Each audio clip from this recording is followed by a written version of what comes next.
Marami ang napahanga ni Bimby Aquino sa kanyang first ever sweldo sa Itbulaga bilang host at talaga namang ibinigay niya o i-donate niya mismo sa simbahan tulad na lang ng mismong pangako niya kay Mommy Chris niya na ibibigay niya mismo ang kanyang first sweldo sa church.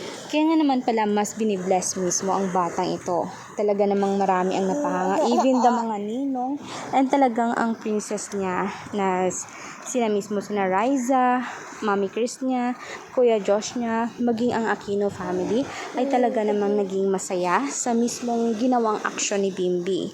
Marami na din ang natuwang netizen at mas nadagdagan pa ang followers at fans mismo ni Bimby dahil nga naman sa karakter na ipinapamalas niya talaga off-cam and on-cam. Kaya nga naman malaki umano ang sweldo ni Bimby kasi nga siya lagi ang pinupuntahan ng mga netizen doon dahil sila ngayon ang mismong in fame at talagang hot seat na pinaka the best na love team na wala talagang ka-issue-issue. Sana naman ay tuloy-tuloy na ito. Pinapanalangin mismo ng mommy niya na talagang forever na sana ang #maybe.